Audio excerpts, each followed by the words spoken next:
جیسے کہ سر آپ عمران خان کی زندگی پر کتاب لکھ چکے ہیں، تو آپ ان کو بہت اچھے سے جانتے ہیں، آپ کا بہت علم ہے. تو شوکت خانم کے بارے میں بھی آپ کو پتہ ہوگا، اداکارہ جو فریال گوہر ہیں، انہوں نے اس میں جو اپنا کردار ادا کیا، جو احسان کیا، تو کس طرح سے لوگ ایسے کر لیتے ہیں کہ اپنا نام بھی ظاہر نہ کرنے کی درخواست کرتے ہیں اور اتنی بڑی بڑی جو ہے وہ کام کر جاتے ہیں، تو اس کے پیچھے کیا راز ہے؟ اچھا، تو پاکستان میں بڑے بڑے بھلے سے بھلے لوگ بیٹھے ہوئے ہیں، اچھے سے اچھے لوگ ہیں، انتہائی زیادہ سخاوت کرنے والے لوگ ہیں، صدقہ و خیرات دینے والے لوگ ہیں. آپ نے فریال گوہر کی بات کی ہے، تو اس تقریب میں میں موجود تھا جس میں فنڈ ریزنگ میں تقریباً 12 سال سے جا رہا ہوں وہاں پہ. شوکت خانم کی فنڈ ریزنگ، یہ رمضان المبارک میں 2 دفعہ وہ فنڈ ریزنگ افطاری کرواتے ہیں، ایک رمضان کے آغاز پہ اور ایک رمضان کے آخر پہ. فریال گوہر نے وہاں پہ بتایا گیا جی کہ انہوں نے اپنی ایک کوٹھی ڈونیٹ کی ہے اس کے لیے، فنڈ کے لیے، شوکت خانم کے لیے. تو پتہ چلا جی کہ انہوں نے زمان پارک میں ان کی کوٹھی تھی جو ان کی وراثت میں ان کو ملی تھی، انہوں نے ڈونیٹ کر دی اور انہوں نے کہا جی آپ بیچ لیں. تو وہ 1.25 کروڑ روپے کی بکی تھی وہ کوٹھی، اور ان کی طرف سے کوئی اعلان نہیں کیا گیا تھا. بہرحال وہاں پہ بے شمار لوگ 25 لاکھ 30 لاکھ 1 کروڑ ایسے لوگ ڈونیشن دینے والے، ساتھ یہ بھی کہتے ہیں ہمارا نام نہ لیا جائے. وہ کہتے ہیں یہ ہمارا معاملہ ہمارے اور اللہ تعالیٰ کے درمیان ہے. وہاں پہ مجھے یہ بھی یاد آ گیا کہ اس سے اگلے سال جب فریال گوہر نے یہ 1 کروڑ کی 1.25 کروڑ کی کوٹھی دی تھی، تو عتیقہ اڈو اداکارہ ہیں، انہوں نے بھی 1 کروڑ روپیہ جمع کروایا تھا اس فنڈ ریزنگ میں. تو بھلے سے بھلے لوگ ہیں، اللہ اپنی عاقبت سنوارنے کے لیے وہ اللہ کے ہاں اس طریقے سے وہ فنڈز دیتے رہتے ہیں، اور اپنا نام بہت سے لوگ، کئی لوگ اگر کوئی لوگ یہ چاہتے ہیں کہ ان کا نام بھی آ جائے، وہ بھی دوسروں کے لیے انسپریشن ہوتی ہے، اس سے موٹیویشن ہوتی ہے، وہ بھی میں سمجھتا ہوں ٹھیک ہے. لیکن کچھ لوگ یہ چاہتے ہیں، بلکہ تو سب کو جو دیتے ہیں ان کو چاہیے کہ وہ نام آنے دیں تاکہ دوسروں کے لیے موٹیویشن کا باعث بنے. بہرحال جو لوگ یہ چاہتے ہیں کہ ان کا نام نہ آئے، وہ بھی اپنی طرف سے درستی پرسنالٹیز ہوتی ہیں، لوگ ان کو دیکھ کے پھر ڈونیشن دیتے ہیں. ہاں بالکل، وہ بھی لوگ ہیں ایسے بے شمار لوگ ہیں. مثلا علیم خان نے پچھلی دفعہ 6 کروڑ روپیہ دے دیا تھا. تو ایسے لوگ بھی موجود ہیں. کچھ لوگ ان سے پھر دوسرے لوگوں کے لیے وہ حوصلہ افزائی کا باعث ہوتا ہے، وہ بھی پھر موٹیویٹ ہوتے ہیں، وہ بھی ایسے پیسے اسی طریقے سے فنڈز دیتے ہیں. اچھا، وہ مجھے پھر فریال گوہر کے حوالے سے یہ ایک واقعہ یاد آ گیا، وہ بھی بڑا دلچسپ واقعہ ہے. تو وہ وہاں پہ 95 کی بات ہے، میں ان دونوں مونڈا یسٹ میں تھا، رپورٹنگ کرتا تھا وہاں پہ.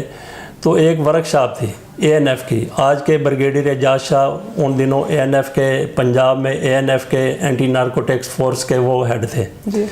تو اس ورکشاپ میں میڈیا ورکشاپ تھی، تو اس میں فریال تالپور بھی بلائی گئی تھی، انہوں نے تقریر بھی کرنی تھی. تو باقی دوسرے گیسٹ تھے، ہم تو بطور صحافی وہاں پہ اس میں شامل ہوئے تھے. میں مونڈا یسٹ کی طرف سے وہاں گیا تھا. تو اس میں یہ ہے کہ فریال گوہر نے جیسے ہی وہ پورے دن کی ورکشاپ تھی، تو گھنٹے ڈیڑھ کے بعد وہاں پہ چائے کا وقفہ ہوا، تو انہوں نے ہلا گلا مچا دی. انہوں نے کہا کہ یہ لوگ جو ہیں گھر سے نہیں چائے پی کے آئے، ادھر سے چائے پی رہے ہیں. اور اس سے پہلے ہوا یہ تھا کہ وقار عظیم، میرا خیال کوئی ایسا نام تھا، MD PTV تھے. تو ان کے اوپر بھی، ان کے ریلیٹیو تھے، ان کے اوپر بھی انہوں نے شدید تنقید کی کہ یہ کیسے ڈرامے بناتے ہیں، کس طرح کے ڈرامے بناتے ہیں. بڑی سی گاڑی ہوتی ہے، خوبصورت عورت ہوتی ہے، اس کے اوپر ڈرامہ بنا دیتے ہیں، اس میں کوئی اصلاحی پہلو نہیں ہوتے. یہ 95 کی بات ہے. تو اب بھی ماشاءاللہ سے وہی بلکہ اس سے بھی بگڑ گیا یہ سلسلہ، ڈرامے جس طرح کے پاکستان میں بن رہے ہیں. اچھا، تو اگلی بات انہوں نے پھر فریال گوہر نے یہ کی کہ ہمارے حسنین صاحب ایڈیٹوریل میں تھے، میں ان دونوں نوائے وقت میں نہیں تھا، وہ نوائے وقت ایڈیٹوریل میں تھے، وہ اس کے تھے نقابت کے فرائض انجام دے رہے تھے، اسٹیج سیکٹری. انہوں نے یہ کہہ کے بلایا ان کو کہ اب آپ کے سامنے حسن و جمال کا مرقع، جو اپنی حسن میں اپنی مثال آپ ہیں، وہ آپ کے سامنے ابھی خطاب کریں گی. یہ سننا تھا تو وہ آگ بگولا ہو گئی. انہوں نے کہا یہ میرا کون سا تعارف ہے؟ میرا تعارف یہ نہیں ہے کہ آپ نے مجھے کہہ دیا کہ حسن و جمال، میرا اصل تعارف وہ کروانا چاہیے تھا. ان کی کلاس لی انہوں نے، وہ جب سب کے سامنے. اچھا، وہ جب وقفہ ہوا تو ہمارا چونکہ سب لوگوں کا تعارف کروایا گیا تھا، 30-35 لوگ تھے. اچھا، تو اس میں میں نے ان سے پوچھ لیا، میں نے کہا کہ میڈم اگر آپ کا یہ اداکاری تعارف نہیں ہے، فنکاری تعارف نہیں ہے، آپ فنکارہ ہیں، اداکارہ ہیں، مشہور و معروف ہیں، ماشاءاللہ آپ حسن و جمال میں واقعی ویسے ہی ہیں جیسا انہوں نے کہا ہے حسنین جوید صاحب نے. تو اگر آپ کا یہ تعارف نہیں ہے تو اور آپ کا کون سا تعارف ہے؟ تو انہوں نے مجھے کہا، انہوں نے کہا جی کہ میں تو مون ڈائیسٹ کے بندے سے بات ہی نہیں کرنا چاہتی.